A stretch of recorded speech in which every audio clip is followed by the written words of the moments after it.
There's one place where the big lies of the war on drugs are exposed in a way that's understandable to almost every American. Most people have already heard about the assassination of Barry Seal, gunned down in cold blood in Baton Rouge, Louisiana in 1986, supposedly for ratting out the head of the Medellin Cartel, Pablo Escobar.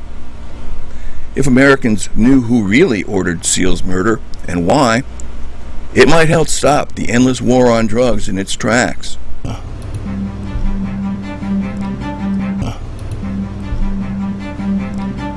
You're about to see the Rosetta Stone, the Zapruder tape of the assassination of Barry Seal. It's far from being as dramatic as watching the Zapruder film for the first time in Oliver Stone's JFK. Team takes Kennedy in the head from the front. This is the key shot. President going back and to his left. Shot from the front and right. Back and to the left. Back and to the left. Back and to the left. There's no way to tap dance around what you're about to see. It proves that the cover story told about Barry Seal's life and death, that he was murdered for ratting out his bosses in the Medellin Cartel, is a big lie. And it's no less a big lie for having been repeated for almost 30 years. It all started with some big news 2 years ago. Ron Howard announced he would be exec producing and directing a movie about Barry Seal, the biggest drug smuggler in American history and a lifelong CIA pilot, who was very publicly assassinated in Baton Rouge in 1986. So I wrote a letter to him. I was ecstatic. Call me naive. I believed in Opie. Things changed. The project was taken over by director Doug Liman.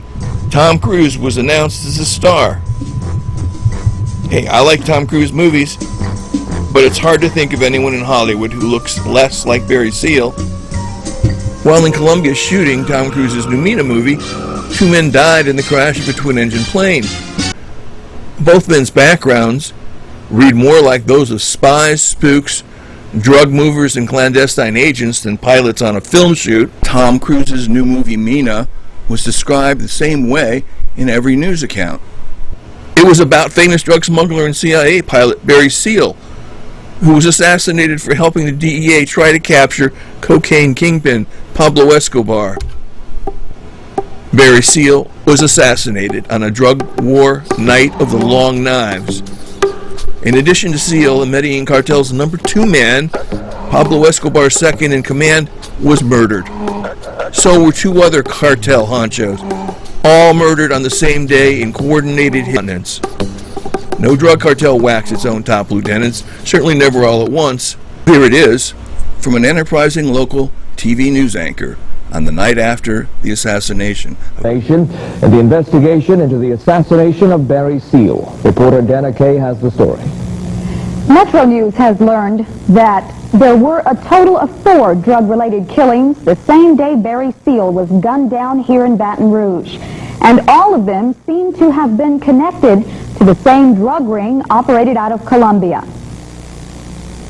Metro News reported last night that a Colombian named Pablo Carrera was shot and killed in Colombia the same night Barry Seal was gunned down in Baton Rouge by a professional hit squad. Carrera was identified as the number 2 man in the Colombian drug organization headed by Jorge Ochoa. Metro News has now learned that 2 other Ochoa associates were shot to death at the same time.